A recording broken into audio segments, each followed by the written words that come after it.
Hello friends, welcome to my JEERA's kitchen. இன்னைக்கு நம்ம JEERA's kitchenல பார்க்க போறது தக்காளி தனியா சூப். வாங்க எப்படி செய்யலாம் பாப்போம்.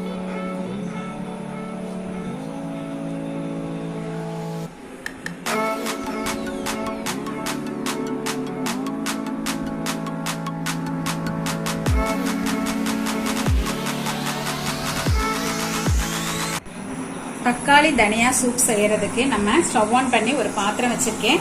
ரொம்ப மைல்டா ஒரு சின்ன ஸ்பூனுக்கு ஒரு ஸ்பூன் ஆயில் மட்டும், அந்த தனியாவையும் சீரகத்தையும் வறுக்கிறதுக்காக தான் இது.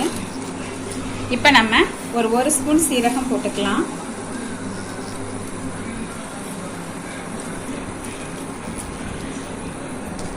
அப்புறம் ஒரு அரை ஸ்பூன் தனியாவை வந்து இந்த மாதிரி நான் தட்டி வச்சிருக்கேன், 1-2 தனியா விதை. இதை நல்லா நம்ம ஃப்ரை பண்ணிக்கலாம். பாருங்க, நல்ல ஃப்ரை ஆகி ஒரு நல்ல ஒரு ஃப்ளேவர் வருது. இந்த டைம்ல நம்ம ஒரு ரொம்ப சின்னதா ஒரு சின்ன துண்டு இஞ்சியை இந்த மாதிரி 1-2 தட்டி வச்சிருக்கேன். 3 பல் பூண்டை 1-2 தோலோட தட்டி வச்சிருக்கேன். அதுதான் நல்ல ஒரு ஸ்ட்ராங் ஃப்ளேவர் கொடுக்கும். இதை லைட்டா அப்படி வதக்கிட்டு 3 பெரிய நல்ல பழுத்த தக்காளி வச்சிருக்கேன். அதையும் அதோட சேர்த்து அதையும் நல்லா நம்ம வதக்க போறோம். நல்லா வதக்கணும். அதுக்கப்புறம் தான் நம்ம தண்ணியெல்லாம் ஆட் பண்ணணும். இது வதங்கிட்டு இருக்கும் போதே நம்ம என்ன பண்ண போறோம் அப்படின்னா, 1/4 ஸ்பூன் மஞ்சள் பொடி,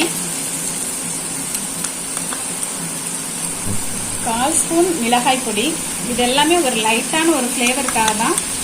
அப்புறம் ஒரு 1/4 ஸ்பூன் கொத்தமல்லி பொடி. இதுல பாத்தீங்க அப்படின்னா கொத்தமல்லி பொடி போடுவோம், கொத்தமல்லியோட இலை போடுவோம், அதுக்கப்புறம் கொத்தமல்லி தண்டு வேர் போடுவோம், அப்புறம் கொத்தமல்லி சீடை 1-2 தட்டி போடுவோம். இதெல்லாம் சேர்ந்து நல்ல ஒரு ஸ்ட்ராங் ஃபிளேவரை இந்த தக்காளி தனியா சூப்புக்கு கொடுக்கும். இது நல்லா நம்ம வதக்கிக்குவோம், மசியணும். அதுக்கப்புறம் தான் நம்ம தண்ணி ஊத்த போறோம்.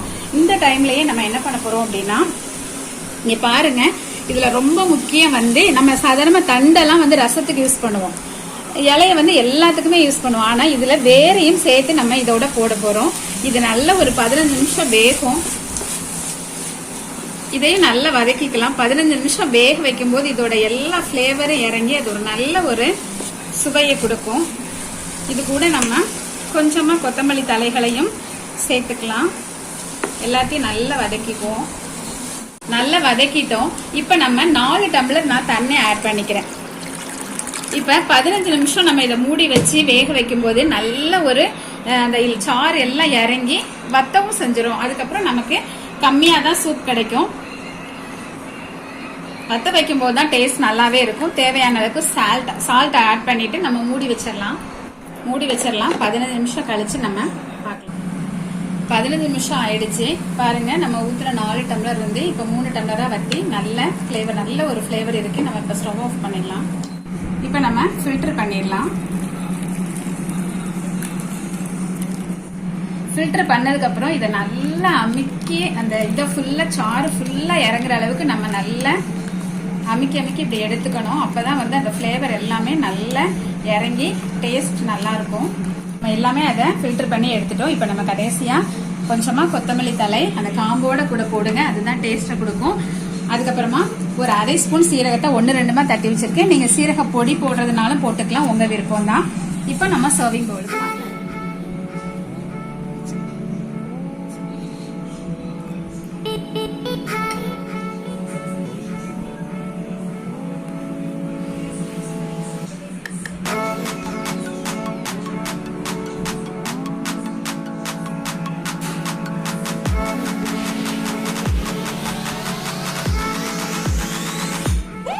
சூப்பரா தக்காளி தனியா சூப் ரெடி ஆயிடுச்சு. இதை கண்டிப்பா நீங்க வீட்டுல ட்ரை பண்ணி பாருங்க. ரொம்பவே நல்லா இருக்கும். ஹெல்த்தியான சூப் மட்டும் இல்ல, இது மாதிரி ஸ்கின்னை வந்து ரொம்பவே க்ளோவிங்கா வச்சிருக்கும்.